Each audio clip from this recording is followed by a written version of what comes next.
Assalamualaikum warahmatullahi wabarakatuh. Waalaikumsalam warahmatullahi wabarakatuh.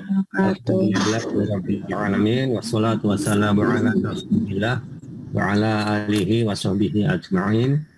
Asyhadu an la ilaha illallah wahdahu la syarikalah wa asyhadu anna Muhammadan abduhu wa rasuluhu la nabiyya ba'dah.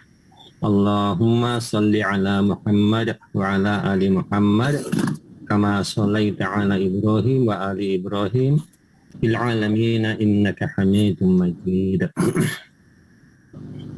Bapak-bapak dan ibu-ibu, adik-adik semua, pertama saya mohon maaf agak lambat. Tadi saya sudah sampaikan ke Mas Ashad ya, masjid di tempat saya itu waktunya sudah mengikuti waktu MTT, masih sarjah. Jadi sudah 8 menit di belakang waktu Kemenak, dan iqomahnya juga kita undurkan untuk memberi waktu kepada yang lain supaya tidak terlambat. Jadi ya saya agak lambat juga akhirnya selesai dari masjid. Itu pun tadi minta dispensasi khusus kepada imam. Saya minta imam, mohon maaf ya ayatnya jangan panjang-panjang suratnya gitu. Iqomahnya juga saya ajukan 2 menit tadi. Baik, saya akan mulai ini tentang Bani Hashim yang saya kasih judul di situ As-Sabiqunal Awwalun Muhammadiyah. Nah, sebenarnya kan ini istilah yang saya buat sendiri. Ya. Tentu selain Bani Hashim banyak para kakek dan nenek mbah-mbah kita yang layak disebut As-Sabiqunal Awwalun Muhammadiyah. Tapi karena ada sedikit keistimewaan, yaitu bahwa satu keluarga menjadi penopang Muhammadiyah di awalnya, maka judulnya hari ini tentang satu keluarga itu, yaitu Bani Hashim. Ya. Nah, kebetulan saja itu leluhur saya. Tapi bukan berarti kita harus mengkultuskan mereka-mereka ini atau leluhur saya ini. Baik, jadi Bani Hashim atau Raden Kaji Lurah Hashim Ismail mulainya dari sana itu ada abdi dalam Karman Jogja pada masa pemerintahan Sri Sultan Hamengkubuwono ke-7. Pangkatnya adalah lurah keagamaan atau dulu disebut katanya Punakawan Haji, dan di lingkungan keraton dikenal sebagai Raden Haji Lurah Hashim. Namanya Hashim bin Ismail, tapi dikenal dengan nama Kaji Lurah Hashim. Ya. Ayah saya pernah cerita, benar tidaknya wallahu a'lam, pernah juga beliau ini diperintahkan untuk mewakili Sri Sultan pada waktu katanya mendampingi membawakan kerisnya pada waktu Sri Sultan menikah lagi. Tapi wallahu a'lam itu cerita yang dari ayah saya ya. Nah, Lurah Hashim ini punya anak 1, 2, 3, 4, 5, 6, 7, 8. Dari mulai Siti Jasimah lahir 1881, Daniel 1882, dan seterusnya sampai Siti Walidah. Siti Walidah ini yang kita tidak menemukan atau saya tidak menemukan kapan dilahirkan. Tapi pasti sesudah 1907, sesudah Siti Bariyah ya. Nah, angka yang di belakangnya 33 tahun, 30 tahun itu adalah ketika Muhammadiyah didirikan, beliau ini umurnya 33 tahun, 30 tahun, terus ke bawah sampai ke Siti Bariyah itu umurnya 5 tahun. Nah, inilah keluarga Bani Hashim itu ada 8, 4 laki-laki dan 4 perempuan. Saya juga tidak menemukan sejarahnya, mungkin nanti ada yang bisa menambahkan dari, mungkin ada Pak Fahmi Muqaddas di sini, itu dari berapa istri, ya. Tapi yang saya pegang sekarang ini adalah 1 istri. Baik, jadi ini ada kisah antara bagaimana Kiai Dahlan dengan anak-anaknya Lurah Hasyim ini, ya. Jadi saya balik dulu. Ada 3 kedekatan. Pertama, kedekatan fisik, yaitu rumah Kiai Dahlan dan rumah Lurah Hasyim itu ada pada halaman yang sama ternyata. Jadi rumah Kiai Dahlan itu ada di bagian barat gang, pada bagian separuh yang di selatan, dan ada lapangan di sebelah utaranya. Di utara lapangan ini tinggallah Lurah Hasyim, ya, di utara lapangan tadi ada pekarangan milik seorang lurah keraton dengan pendoponya menghadap ke selatan. Nah, itu kedekatan fisik.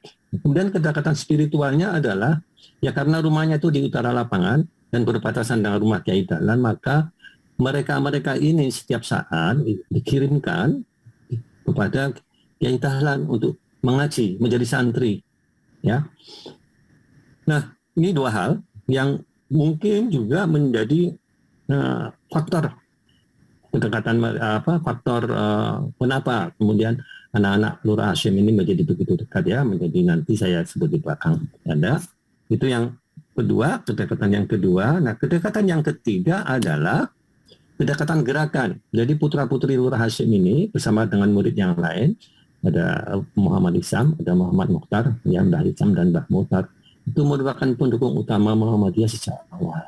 Nah, dalam film Sang Pencerah, kalau masih ingat sekian tahun yang lalu, itu digambarkan ada 3 pemuda yang selalu dekat ada di sekitar Kiai Dahlan. Satu kalau sedang mengaji, itu ada mereka 3 setidaknya. Nah, mereka ini adalah Daniel, Jazuli, dan Hidayat. Nah, 3-tiganya adalah putranya Lurah Hasyim. Nah, saya akan mulai dari yang pertama nanti, yang paling tua. Apa dan bagaimana perannya. Yang pertama Kiai Suja, Muhammad Suja, itu tadi sudah ada namanya di depan, nama kecilnya Daniel, ada yang mengatakan Daniel, ada yang mengatakan Danialin. Nah, ini konon karena lahirnya bertepatan dengan tahun Dal. Kemudian waktu masih muda, ketika berangkat haji, katanya itu kapal yang ditumpanginya itu diserang badai. Nah, Daniel muda inilah yang berani naik ke tiang layar, menurunkan layarnya di tengah badai itu. Nah, sejak saat itu atau kemudian Pak Daniel ini, Mbah Suja ini mengganti nama atau diganti namanya menjadi Suja, Muhammad Suja. Suja itu berani, ya, karena keberaniannya tadi ketika beliau naik ke tiang layar itu. Nah, ketika Muhammadiyah sudah berdiri pada tahun 17 Juni 1920, ini Kiai Dahlan sudah mulai menggerakkan organisasinya menjadi ditata kembali. Nah, beliau ini ditunjuk sebagai Ketua Bahagian Penolong Kesengsaraan Umum atau PKO. Dulu waktu saya masih kecil masih sering menyebutnya PKO, bukan PKU. Ya, beliau ini mengajukan program pendidikan hospital, rumah sakit. Kemudian kedua Armin Hois, panti sosial, dan ketiga Wis Hois. Pada waktu itu ini ditertawakan oleh anggota yang hadir, karena dianggap tidak masuk akal. Tapi Kiai Dahlan diam saja dan itu menyetujui. Kata-kata yang sering disampaikan, yang sering diingat adalah beliau mengatakan kalau mereka dapat berbuat, apakah kita tidak dapat berbuat?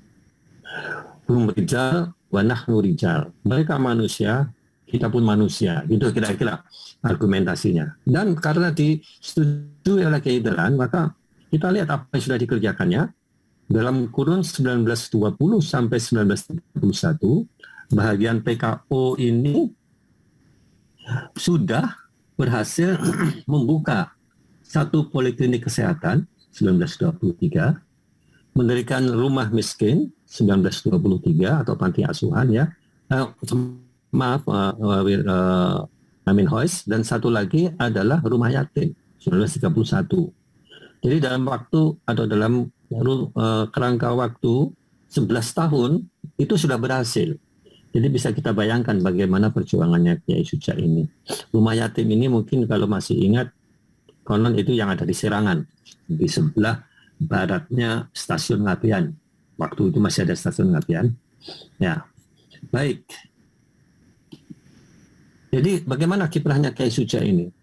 Beliau adalah sudah sebutkan ketua pertama bagian penolong kesengsaraan umum, kemudian menjadi pengurus Muhammadiyah beberapa kali, terakhir sebagai penasihat Muhammadiyah sampai wafatnya itu tahun 62 kalau saya tidak salah wafatnya. Dan ironinya ketika beliau sakit itu justru dirawatnya di Panti Rapih, bukan di PKU Muhammadiyah.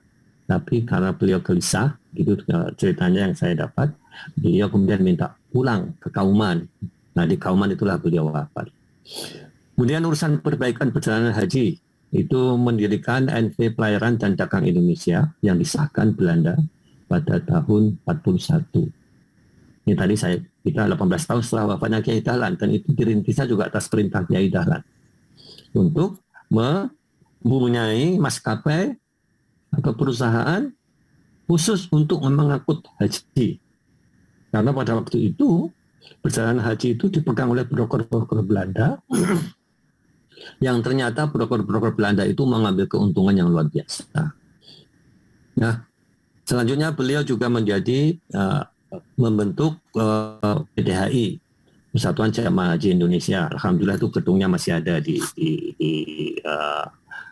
gedung PDHI di Alun-Alun Utara. Tentu ini yang mendirikan bukan Kiai Suja ya, tapi alhamdulillah ada gedung PDHI. Beliau juga ikut menyelenggarakan Kongres Al-Islam India, yaitu pada tahun 22 sampai 32, sebanyak 9 kali yang beliau hadiri dan beliau ikut, dan anggota Laskar Hizbullah. Keturunannya yang aktif di Muhammadiyah atau yang masih saya kenal, itu adalah cicitnya. Dia ini sekarang menjadi dosen di Universitas Muhammadiyah Jogja dan menjadi ketua Komisi Yudisial. Itu menggantikan Pak Busro. Beberapa periode sesudah Pak Busro, ya. Profesor Mufti namanya, dosen Fakultas Hukum UMY. Baik, itu cicitnya, ya, keturunannya.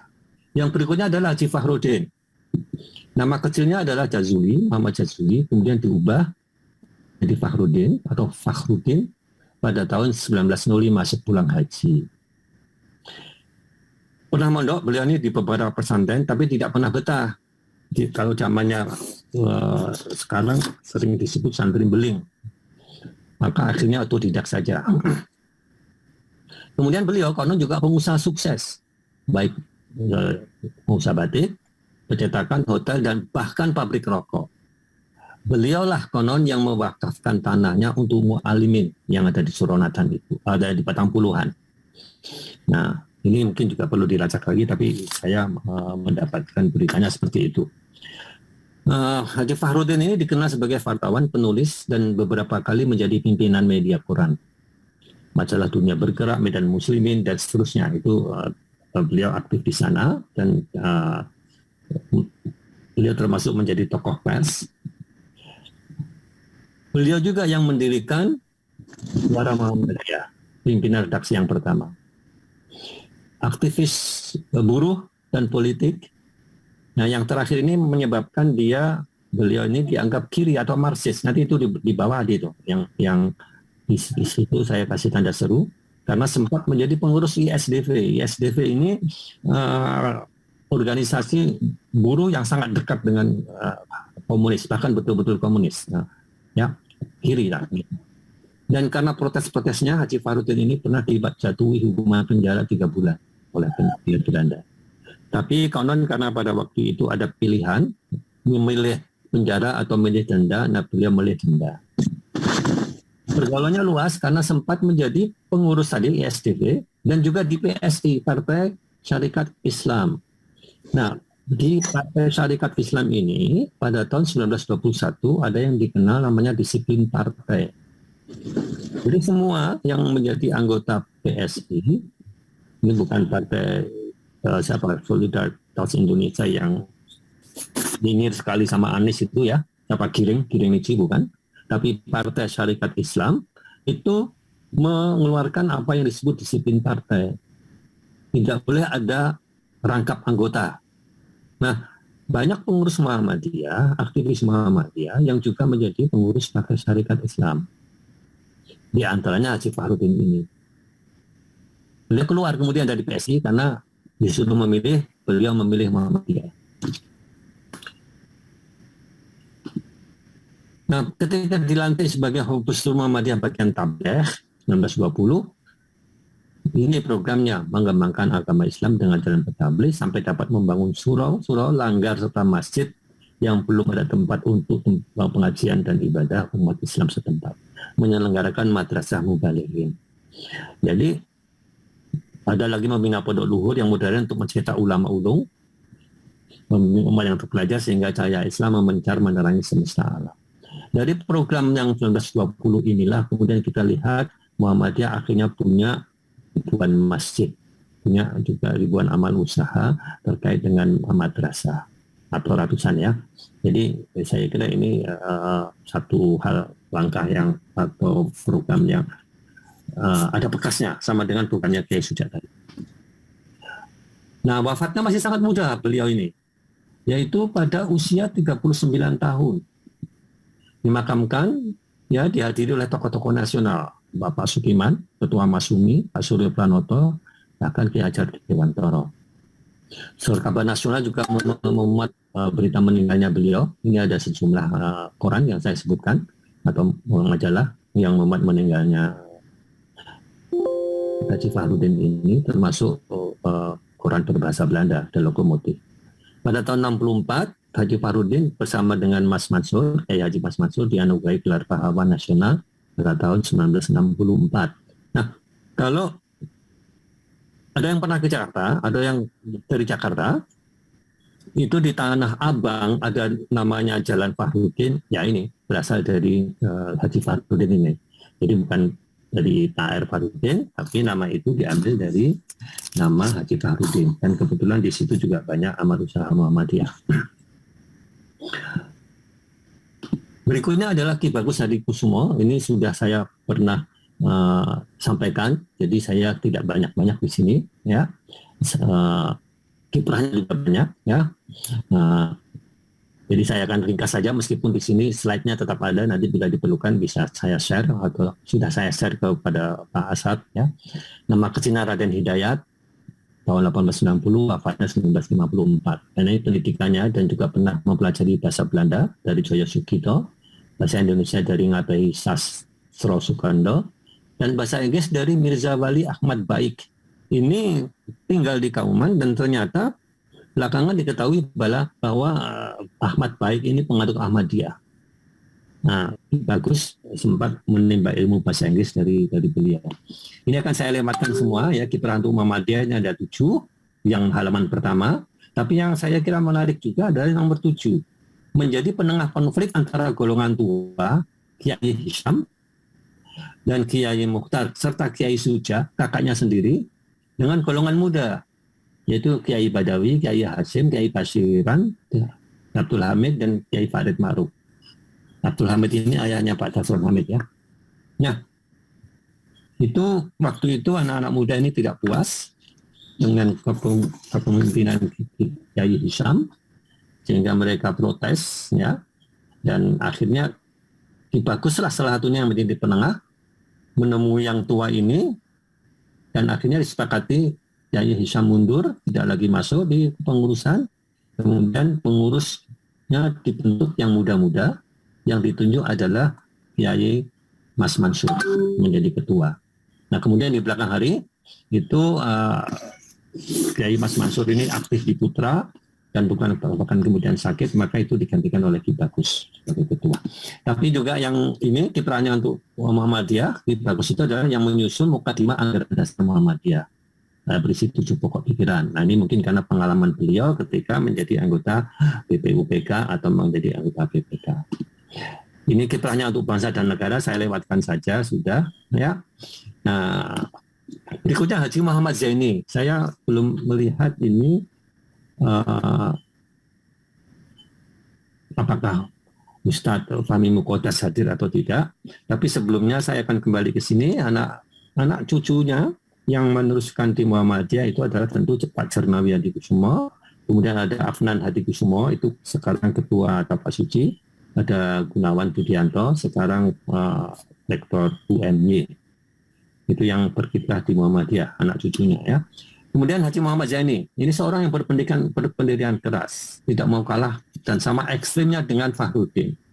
Seorang pedagang batik yang ulet, tapi juga seorang muballigh yang fatah dan terkenal, memiliki pengetahuan mendalam tentang ajaran agama Masehi dan kitab Bible. Jadi beliau ini sering berdebat dengan misionaris, dengan pendeta-pendeta Kristen, bahkan sampai di kota Makassar katanya. Kiai Dahlan juga pernah berdebat dengan misionaris, sempat mengatakan Kiai Dahlan itu waktu berdebat diskusi kalau nggak salah dengan Belanda, ya orang Belanda mengatakan mari kita buktikan kalau yang benar itu adalah Kristen, saya akan masuk Kristen, tapi kalau yang benar adalah Islam, Anda harus masuk Islam. Tapi saya tidak tahu kelanjutannya karena konon itu tidak berlangsung. Kemudian sebuah buku karangannya dari Haji Muhammad Zaini ini adalah buku yang berjudul Horegeng Jagat Kristen. Ini berbahasa Jawa atau gemparnya Jagat Kristen. Buku ini memang menggemparkan dan menjadi pegangan bagi para mubaligh. Saya pernah search di internet, ternyata buku ini ada kopinya juga, satu eksemplar di perpustakaan Universitas Indonesia. Mungkin bagi yang sempat berkunjung ke sana, mungkin suatu saat bisa mencari. Pak Fahmi, monggo nanti silakan, atau Pak Busro kalau hadir silakan nanti mungkin bisa mengutus putra, cucu, cicit yang ada di Jakarta untuk mencarinya di Universitas Indonesia. Saya kira bagus juga ini. Nah, kenapa saya menyebut Pak Fahmi dan Pak Busro itu karena beliau ini adalah cucunya Haji Muhammad Zaini. Jadi cucu yang meneruskan kiprahnya di Muhammadiyah itu adalah Pak Busro Muqaddas, Pak Fahmi, dan satu lagi Pak Fahmi kalau hadir dia menambahkan ya. Itu dia. Ini tentang bahasa ini. Yang ketiga, ini mimik ya, ayo ini mama mau nyiapin mimiknya. Iya. Ini adalah Siti Munjiah yang ketiga, ya.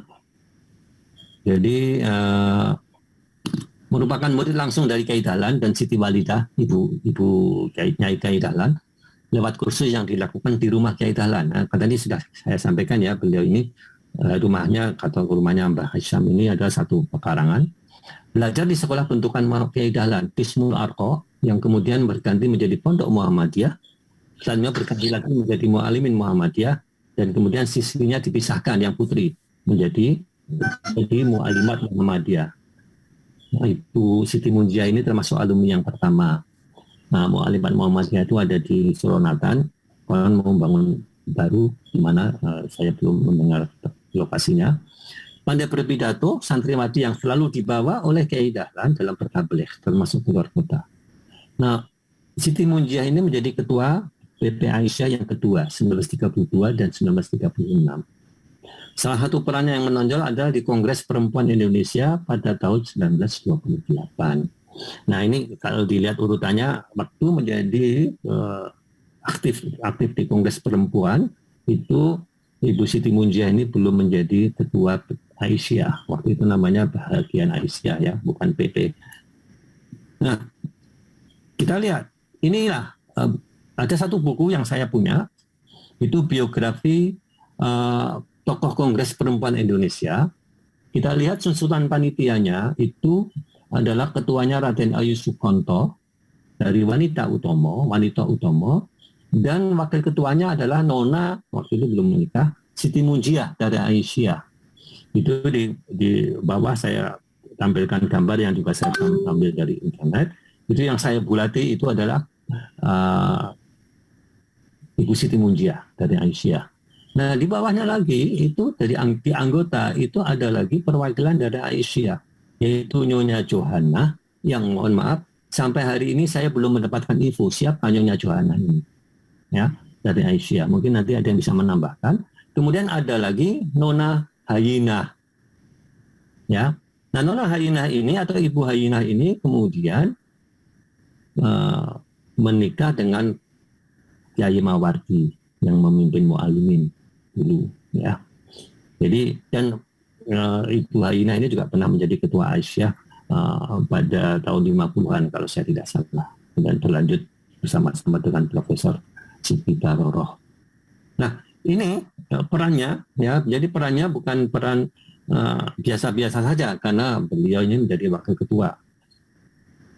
Juga beliau ini, Siti Munjiah ini pidato ini lampirannya di buku itu ada pidatonya, ya. Beliau pidatonya judulnya adalah derajat perempuan. Jadi ketika orang-orang kita itu pada waktu itu ya masih belum bicara persamaan derajat antara laki-laki dan perempuan, maka Ibu Siti Munjiah sudah bicara di depan umum.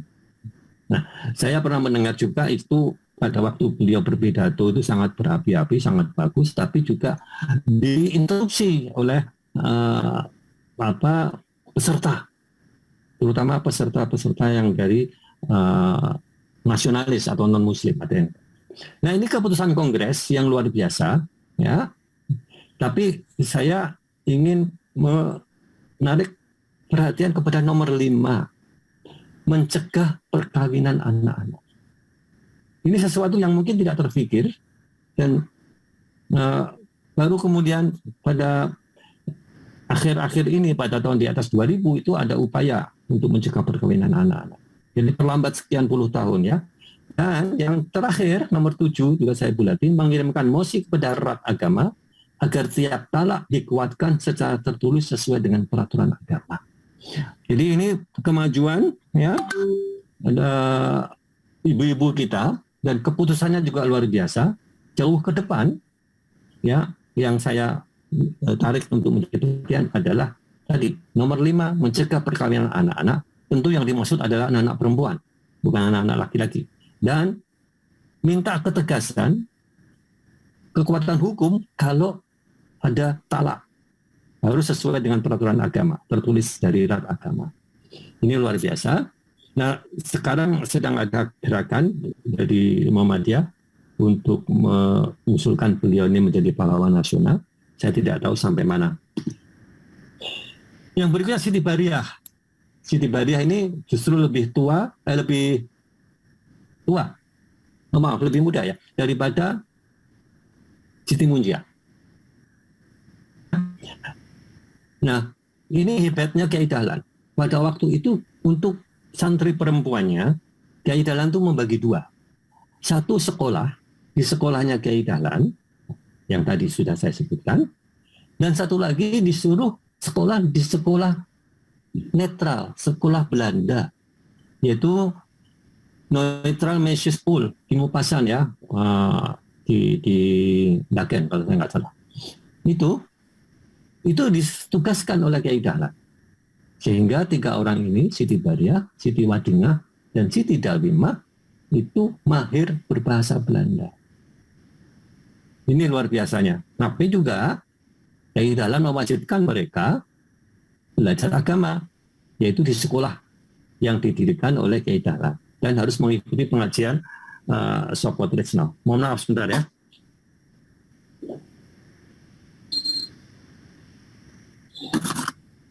Baik.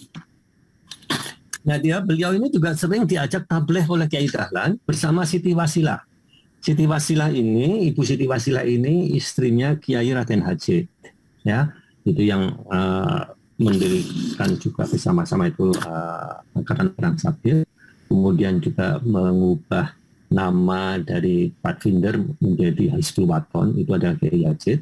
Dan Kiai Hajid juga ini yang kemudian mengumpulkan tafsir atau mengumpulkan ajaran-ajaran Kiai Dahlan dalam bentuk buku.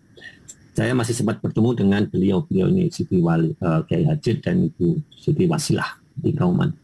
Nah, kalau pada waktu itu, kalau sebelum tabligh dimulai, Kiai Dahlan ini akan meminta Siti Wasilah untuk membaca Al-Quran, dan Siti Bariah menerjemahkannya dalam bahasa Melayu atau Belanda.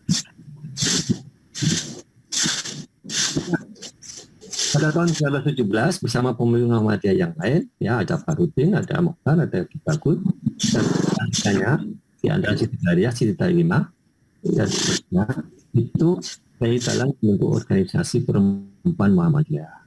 Semula diberi nama Fatimah, karena kita tahu beliau ini istrinya Khalifah Ali, putrinya Nabi Muhammad. Tapi kemudian Haji Fahrudin mengusulkan menjadi Aisyah. Dan karena dipandang cakap, terutama dan karena lulusan sekolah Belanda, maka Siti Bariah ini ditunjuk sebagai ketua Aisyah yang pertama. Jadi pada waktu Kongres Perempuan Indonesia, yang maju adalah Siti Munjiah, bukan Siti Bariah. Nah, yang istimewa adalah mungkin tidak banyak yang tahu, tapi alhamdulillah saya mendapatkan referensi itu Siti Bariah ini adalah perempuan pertama yang ditugaskan oleh Kiai Dahlan untuk menafsirkan Muhammadiyah, menafsirkan tujuan Muhammadiyah. Ini saya baca di rujukan saya ini. Hajat Persidakan Muhammadiyah itu memajukan dan menggembirakan pengajaran dan pelajaran agama Islam di seluruh Hindia, Nederland, Hindia Belanda ya. Nah, menurut Siti Bariah, tujuan didirikan Perserikatan Muhammadiyah adalah untuk mengatur, membesarkan, dan memajukan pengajaran agama Islam di Hindia Belanda dengan sisi modern atau berkemajuan. Jadi kalau kita kemudian pada bertahun-tahun kemudian mendengar Islam berkemajuan, saya kira awalnya dari sini, dari Siti Bariah ini, ketika menafsirkan tujuan Muhammadiyah. Ini dimuat di Suara Aisyah. Ya. Jadi dalam pandangan Muhammadiyah di kalangan umat Islam di Hindia Belanda belum ada yang menyelenggarakan pendidikan Islam menggunakan sistem dan metode yang sesuai zaman berkemajuan. Ya, itu kata-katanya beliau adalah pada saat ini, yaitu saat itu belumlah ada kaum Islam yang bekerja kepada agama Islam dan pengajaran diatur yang menurut pada peraturan dan cara menurut zaman kemajuan. Jadi pertama, nama berkemajuan atau istilah berkemajuan itu munculnya dari sini. Baik, saya kira ini ya, saya akan menyampaikan penutup sekarang. Nah, Kiai Dahlan ini berperan penting dalam membentuk karakter murid-muridnya. Ya, yang murid-muridnya berarti semuanya banyak ya. Kolaborasi ini yang penting, kolaborasi orang tua dengan guru, orang tua murid itu memberikan hasil yang lebih baik. Nah, ini terbukti bahwa Lurah Hasyim itu menyerahkan sepenuhnya pendidikan ini kepada Kiai Dahlan. Jadi kolaborasi, sangat kolaboratif, dan perlu juga dicari sejarahnya. Saya tidak tahu, mungkin ada yang bisa menambahkan mengapa. Ya, kita akan tahu kalau pejabat keraton itu pasti agak sedikit kejawen. Tapi mengapa kemudian Lurah Hasyim itu berpendirian atau berpendapat berbeda dan mendukung Kiai Dahlan dengan menyerahkan anak-anaknya dididik oleh Kiai Dahlan. Ini yang luar biasa, dan saya kira kita perlu mencari sejarahnya. Nah, Bani Hasyim tadi itu 7 dari 8 anaknya itu saya katakan dari yang kedekatan 3 di atas tadi, itu mereka saya katakan sebagai murid ideologis Kiai Dahlan. Dan karena itu merupakan ashabul awalin Muhammadiyah, awalun Muhammadiyah, membentuk serta mengarahkan Muhammadiyah dan Aisyah pada tahun-tahun selanjutnya, bahkan mungkin sampai sekarang ya. Nah, kita lihat ini ada salah satu contoh kepengurusan Muhammadiyah pada waktu itu. Kita lihat, saya kasih tanda centang atau cek, itu adalah putra-putranya Bani Hasyim, Mbah Hasyim. Pertama Kiai Suja, tadi sudah kita sebutkan, kemudian Hadi Kusumo, Ki Bagus. Di bawahnya lagi di pimpinan Aisyah itu ada 3. Siti Munjiah, Siti Bariah, dan Siti Jasimah. Nah, ini saya baru ketemu peran yang dari putra Mbah Hasyim yang mengharap Siti Jasimah. Itu ternyata pernah menjadi anggota pimpinan pusat atau sebutan sekarang ya, pimpinan pusat Aisyah pada waktu itu. Ya. Nah, di sini tidak disebutkan Mbah Zaini dan Mbah Fahrudin, tetapi tadi sudah sekilas saya sebutkan. Mbah Fahrudin juga pernah menjadi bagian dari kepengurusan Muhammadiyah yang tadi juga sudah saya sebutkan pada tahun 1917. Nah, jadi intinya apa sebenarnya, bahwa yang 1 dan 2 tadi itu mendapatkan guru yang benar dan mendapatkan support dari orang tua, maka sukseslah anak-anaknya. Dalam hal ini menjadi penerus atau pelopor Muhammadiyah sejak dari awal, mendampingi, mensupport Kiai Dahlan. Saya sudah sampai pada slide yang terakhir, ya. Jadi mungkin kalau ada yang mau menambahkan, monggo, ada mengoreksi, monggo. Intinya pesannya tetap sama tadi, mendidik keluarga, mendidik anak-anak, harus punya guru yang tepat, dan support orang tua. Nah, support orang tua ini yang kadang-kadang kita terlewat. Menyerahkan begitu saja, dianggap kalau sudah diserahkan pada guru, semuanya akan baik. Nah, ini rupanya sudah dicontohkan tidak begitu. Terima kasih. Assalamualaikum warahmatullahi wabarakatuh. Waalaikumsalam warahmatullahi wabarakatuh. Matur nuwun sangat Ustadz Ahmad Purnomo. Baiklah para pemirsa sekalian, menikah sementara masih belum ada pertanyaan, hanya kemudian sampun wonten Ustadz. Assalamualaikum Ustadz. Waalaikumsalam. Izin bertanya, menikah. Ini saya sudah stop share dulu.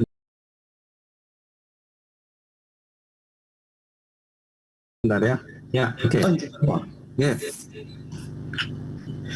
Pendidikan karakter apa yang bisa kita aplikasikan dari ajaran Kiai Haji Ahmad Dahlan pada generasi sekarang ini?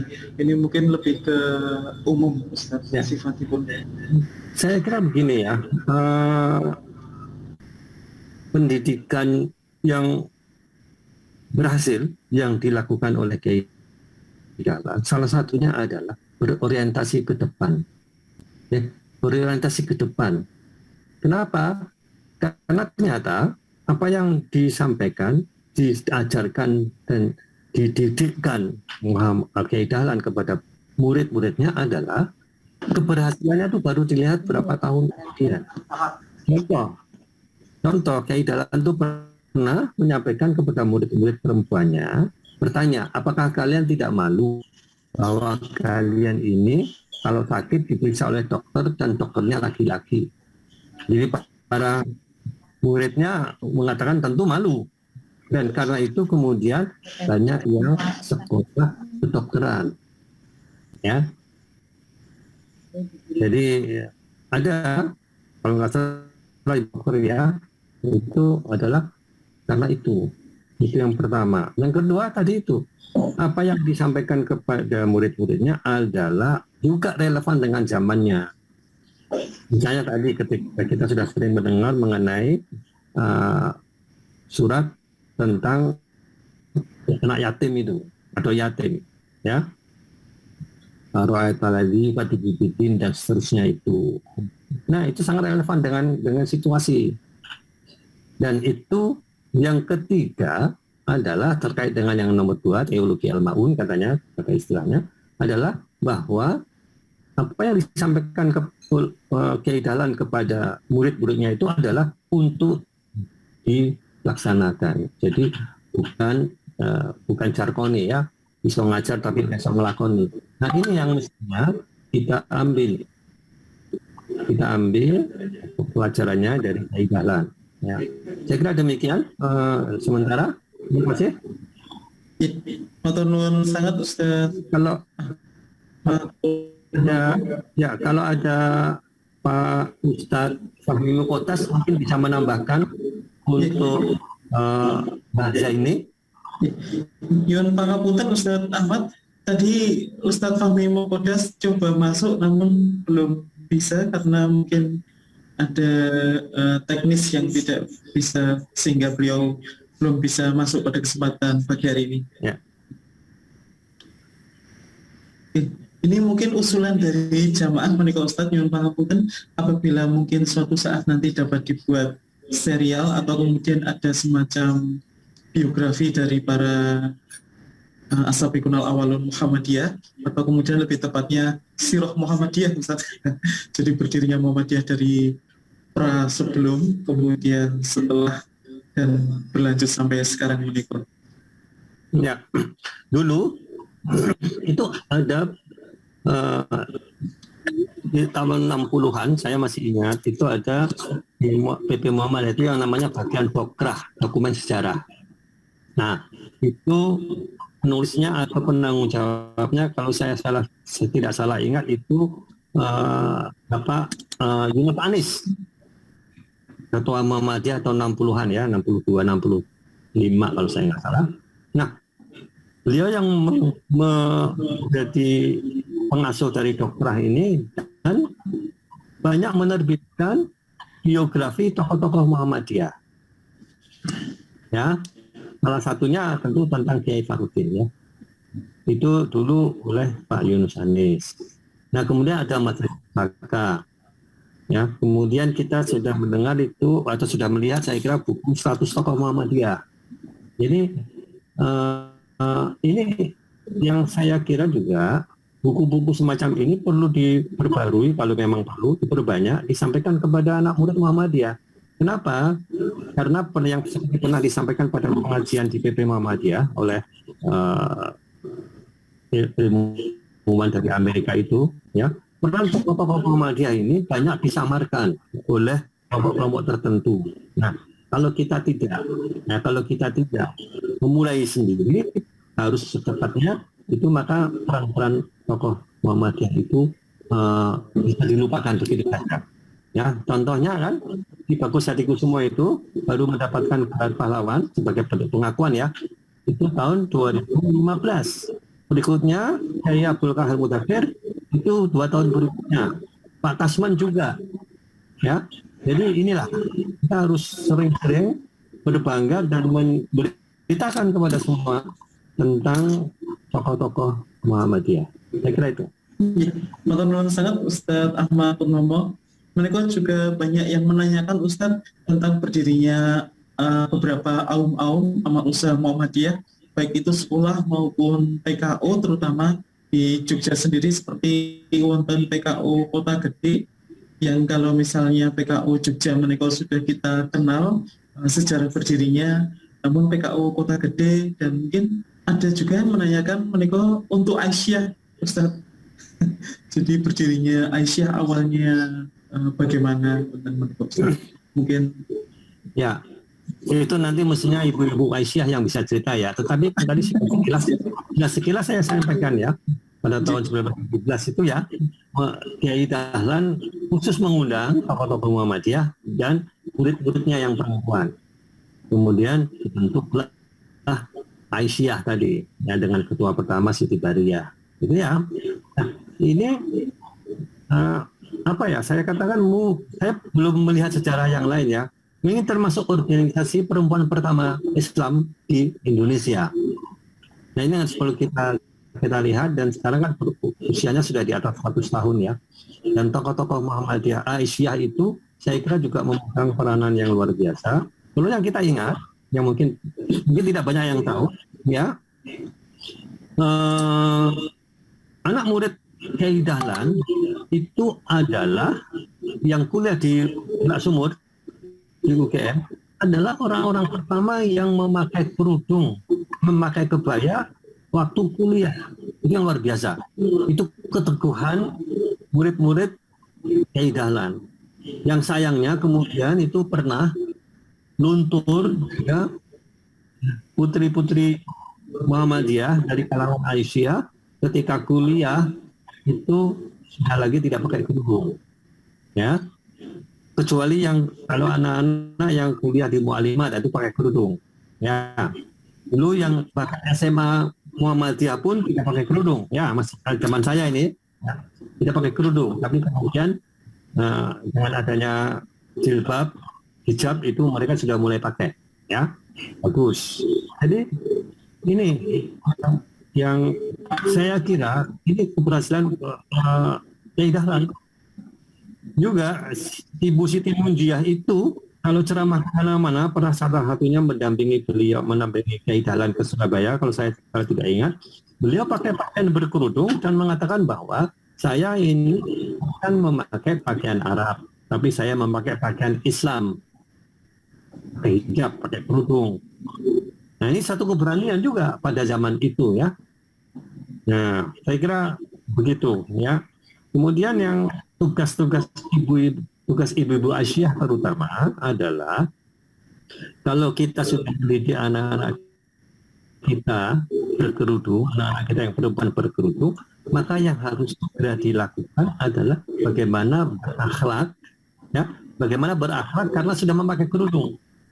Karena kita sudah sering lihat ini di TV, di media, di koran, ya, adik-adik kita, anak-anak kita, bahkan ibu-ibu kita yang sudah memakai jilbab, sudah memakai kerudung, akhlaknya apa baik, ya. Nah sudah banyak nih melihat nih siswi-siswi anak-anak berkerudung tapi akhlaknya tidak berbeda dengan anak-anak perempuan yang tidak berkerudung. Nah ini tugas kita, tugas Ibu Aisyah, tugas-tugas guru-guru yang ada di sekolah Muhammadiyah. Nah kalau begitu Mas, terima kasih. Ya, matur sangat Ustadz Ahmad Purnomo. Baiklah para pemirsa jamaah sekalian, karena waktu sudah mendekati pukul 6, namun sebelum kita akhiri, kami mohon Ustadz Ahmad Purnomo mungkin ada simpulan terakhir bagi kita sebelum kita tutup. Simpulan terakhirnya adalah bahwa kita ini wajib meneruskan metode pendidikan yang dirintis oleh Kiai Dahlan. Yang pertama, ya. Jadi harus kita rintis, kita ikuti betul dengan tidak meninggalkan kemodernan. Ya.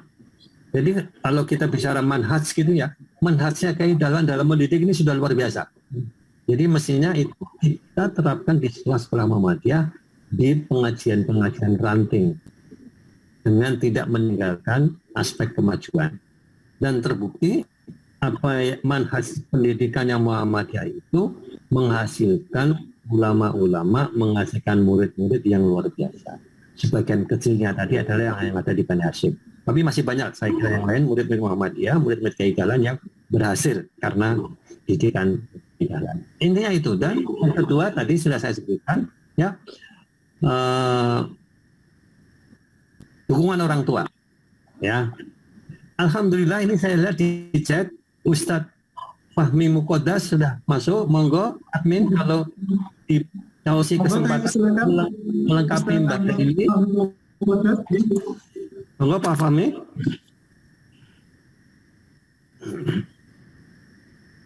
Monggo Ustadz Fahmi Muqaddas.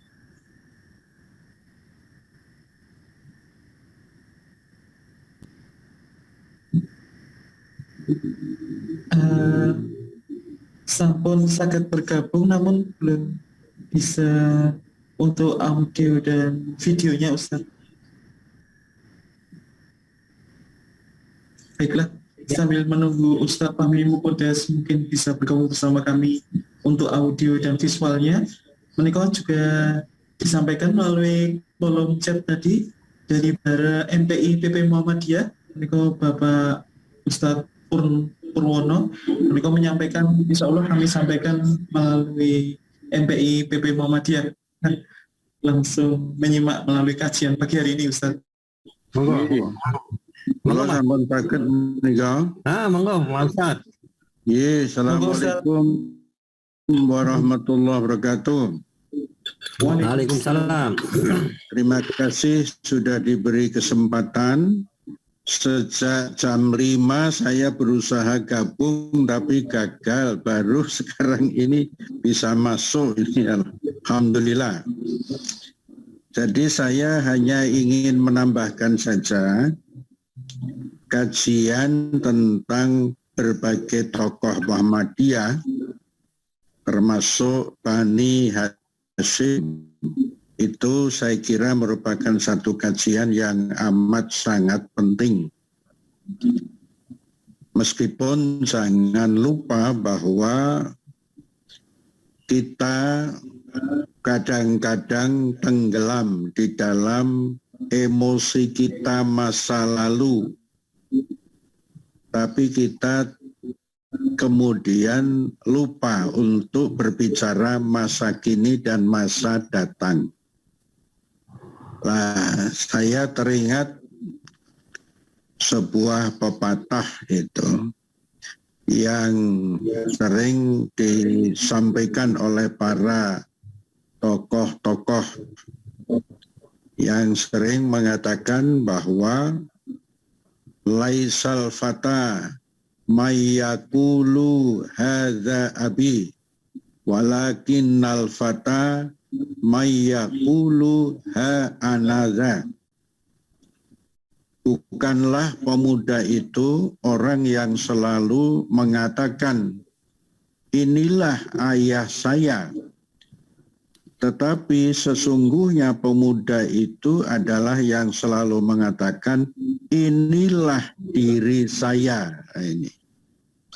Nah, oleh karena itu kajian pada pagi hari ini dan juga kajian pada masa-masa datang tentang tokoh-tokoh Muhammadiyah mudah-mudahan mampu memberikan inspirasi kepada kita semua untuk mengambil ibrah hal-hal yang positif yang sudah dilakukan oleh as-sabiqunal awwalun, the founding fathers kita. Itu kita warisi, kita hidupkan terus, dan kita amalkan serta kita perjuangkan. Adapun sebagai manusia biasa tentu mereka juga punya kekurangan. Lah kekurangannya itu kita sempurnakan. Itu catatan saya untuk kajian pagi hari ini. Lalu yang kedua yang berkaitan dengan Simbah Haji Zaini Hasyim. Ya, saya tidak tahu tadi Kang Ipong sudah menyampaikan atau belum. Tapi yang saya tahu beliau wafatnya itu insya Allah sekitar tahun 1950. Sakitnya sejak tua itu di rumah orang tua saya, Pak Muqaddas dan Bu Laila. Jadi Ibu Laila Zaini itu putri sulung dari Mbah Haji Zaini Hasyim yang sempat mengenyam pendidikan Madrasah Mu'alimat Muhammadiyah. Nah, perlu saya sampaikan bahwa Kiai Haji Zaini Hasyim itu pada masa hidupnya punya peran besar bersama-sama dengan Kiai Haji Mas Mansur dan Kiai Haji Bashir Mahfud untuk mendirikan sebuah Ma'had Ali yang bernama Madrasah Zu'ama dan Zaimat Muhammadiyah. Dan Madrasah Zu'ama Zaimat Muhammadiyah itu sudah melahirkan para tokoh-tokoh pendahulu kita. Antara lain Allah yarham Kiai Haji Ahmad Azhar Bashir. Itu lulusan Madrasah Zu'ama. Lah, sebetulnya Kiai Haji Bashir Mahfud itu ingin menyekolahkan anaknya itu ke Madrasah Mu'alimin. Tetapi ketika itu pada tidak mampu karena memang bayarannya masuk ke Madrasah Mu'alimin ketika itu kalau tidak salah menurut ceritanya Pak Sukri AR itu sekitar 25 gulden. Nah, akhirnya Kiai Bashir memasukkan putranya Pak Ahmad Azhar Bashir itu ke Madrasah Zu'ama dan akhirnya ke Mesir pulang jadi tokoh.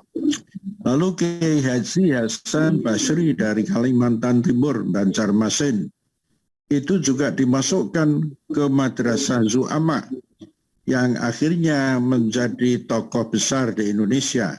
Pernah menjadi ketua Majelis Ulama di masanya rezim Jenderal Soeharto. Dan masih banyak tokoh-tokoh lain dari pimpinan Muhammadiyah seluruh Indonesia dan pimpinan Indonesia yang disekolahkan di Madrasah Zu'ama. Dan mereka setelah selesai menjadi anak panah yang dilepas dari busur anak panah Muhammadiyah, menjadi kader-kader Muhammadiyah di berbagai tempat. Alhamdulillah, pimpinan pusat Muhammadiyah Majelis Tarjih sekarang ini memiliki pendidikan ulama tarjih Muhammadiyah yang sama dengan gagasan awal dari didirikannya Madrasah Zu'ama dan Zaimat Muhammadiyah.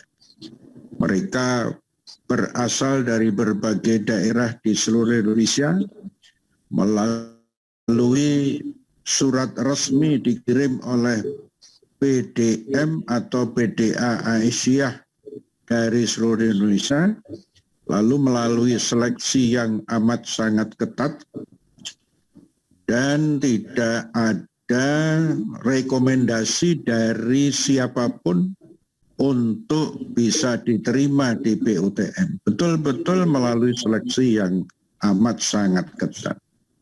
Kemudian setelah masuk di PUTM, mengikuti program pendidikan selama 6 semester yang diasuh langsung oleh kiai-kiai Majelis Tarjih, dan setelah itu membuat risalah semacam skripsi tentang hukum Islam, bisa tafsir, bisa hadis, atau bisa fikih, lalu diuji oleh para penguji, kemudian mereka bisa lolos untuk diasramakan di Universitas Muhammadiyah Yogyakarta, Unires, lalu juga di Persada Universitas Ahmad Dahlan. Mereka meneruskan program S1-nya setelah selesai, pada umumnya mereka cum laude, lalu ditugaskan selama 3 tahun ke berbagai penjuru di seluruh daerah Muhammadiyah dan Aisyah, dan tidak boleh menolak dan tidak boleh memilih. Lah, mudah-mudahan apa yang sudah dilahirkan oleh pimpinan pusat Majelis Tarjih dan pimpinan pusat Muhammadiyah, punya ulama-ulama, punya lembaga yang namanya pendidikan ulama tarjih, yang sekarang ini Kang Ipung alhamdulillah juga masuk pada jajaran pengurus pusat pendidikan, badan pembina pendidikan ulama tarjih Muhammadiyah. Mudah-mudahan ini menjadi satu semangat terutama kepada keluarga Bani Hashim dan keluarga-keluarga kauman yang lain dan sekitarnya untuk mulai mendaftarkan putra-putrinya masuk menjadi kader PUTM. Karena saya punya keyakinan Muhammadiyah itu harus memiliki pendidikan ulama tarjih Muhammadiyah untuk melahirkan ulama-ulama yang berkemajuan. Saya teringat pendapatnya Profesor Dr. Kunto Wibisono, Profesor Dr. Kunto Wijoyo yang mengatakan kalau Muhammadiyah itu krisis ulama, akan dikhawatirkan bergeser menjadi gerakan kebudayaan. Mudah-mudahan ini tidak terjadi dan kami merasa senang bisa bergabung meskipun pada detik-detik terakhir. Tentang Haji Zaini Hashim, memiliki satu kompetensi menguasai Al-Quran, tapi juga menguasai kitab-kitab Bible. Dan beliau menjadi anggota pimpinan pusat Majelis Tabligh ditugasi ke berbagai daerah-daerah, perginya nyetir mobil sendiri bersama santri-santri kitilannya, antara lain Allahyarham Kiai Haji Dalhar BKN, bapaknya Jat Siddiq, bapaknya Kang Bargen dan sebagainya, bapaknya Pak Jamiat, pemain sepak bola itu. Lah, dari berbagai kunjungan ke daerah-daerah itu untuk berdebat dengan tokoh-tokoh pendeta Kristen dan Katolik, Mbah Haji Zaini Hasyim itu pasti selalu menang, tidak pernah kalah. Dan itu disaksikan secara publik di alun-alun, pernah diadu di Jogja, pernah diadu di Banjarnegara, pernah diadu di Makassar, dan beliau selalu menang, belum pernah kalah. Nah, oleh karena itu, dari catatan ini, saya juga merasa senang ada penerusnya, Allahyarham Pak D. Jarnawi Hadikusumo, yang sudah menulis buku tentang Kristologi. Dan ada penerusnya lagi, Pak Jalal, ya, Pak Jalal, kakaknya Kang Prapto Ibnu Jurem, dan banyak tokoh-tokoh lain. Alhamdulillah, PUTM juga mendatangkan seorang guru ahli Kristologi yang dulu dia pastor, tapi kemudian murtad dari Katolik, masuk menjadi Muslim, dan sekarang menjadi guru Kristologi di Pendidikan Ulama Tasawuf Muhammadiyah. Pak YP Saryanto. Bukan, Pak Lasiman. Oh, Lasiman. Pak Lasiman. Jadi begitu saja Kang Ipung dan bapak-bapak yang lain, karena ini sudah jam 6:04, kita akan sepakat untuk menutup jam 6. Saya sekali lagi terima kasih atas kesempatan ini. Mudah-mudahan silaturahmi kita melalui pengajian Fathul Asror Miftahus Sa'adah ini betul-betul bisa meningkatkan kualitas kemuhammadian kita, keislaman kita, keulamaan dan kezuamaan kita. Saya pernah mengikuti FM pada waktu Pak Dewaston Sujak masih menjadi pengelolanya, Kang Jasman Al-Kindi masih menjadi pengelolanya. Sekian, Assalamualaikum warahmatullahi wabarakatuh. Waalaikumsalam. Ya, Kami kembalikan Ustaz Ahmad Purnomo. ini ada beberapa pertanyaan di dalam chat yang saya kira saya tidak akan jawab ya, karena banyak sekali ya. Tapi bagus, ada satu yang bagus yang mungkin bisa di-share Pak Fahmi, monggo. Ini sudah ada yang mengirimkan dari Bu Dewi. Ketemu bukunya Dodogeng Jagat Kristen. Alhamdulillah, ya betul ini. Ini bukunya. Nah, itu sudah ada di chat, sudah saya download. Silakan di-download, kalau tidak nanti Pak Ustadz Fahmi saya kirimi bukunya ya.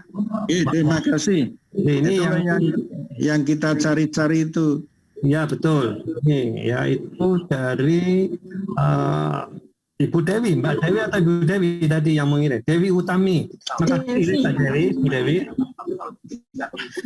Monggo, kalau ada satu pertanyaan tentang Abdul Qahar Mudakir, nah itu sudah dibahas oleh Pak Lukman Hakim di Pesantren Budi Mulya. Ada YouTube-nya tentang Pak Abdul Qahar Mudakir. Mungkin bisa dibuka di YouTube. Baiklah, Matur nuwun sangat Ustadz Ahmad Purnomo dan Ustadz Fahmi Muqaddas yang telah menyampaikan kajiannya pada Sabtu pagi hari ini di kajian Fathul Asror Miftahus Sa'adah pimpinan daerah Muhammadiyah Kota Yogyakarta. Demikianlah para pemirsa sekalian, insya Allah pada kesempatan berikutnya kedua narasumber menikah, Ustadz Ahmad Purnomo dan mungkin Ustadz Fahmi Muqaddas dapat kembali bergabung bersama kita di kajian Fathul Asrar Miftahus Sa'adah pimpinan daerah Muhammadiyah Kota Yogyakarta. Baiklah, demikianlah kajian pada pagi hari ini. Marilah kajian ini kita syukuri dan kita tutup dengan melafazkan hamdalah. Alhamdulillah. Terima kasih. Mohon maaf atas segala ucap kata dalam pelayanan teknis. Dari studio SA 14, pimpinan daerah Muhammadiyah Kota Yogyakarta, kajian Fathul Asrar Miftahus Sa'adah disiarkan secara langsung. Kami Arif, mohon undur diri. Fastabiqul khairat. Wassalamualaikum warahmatullahi wabarakatuh. Waalaikumsalam warahmatullahi wabarakatuh.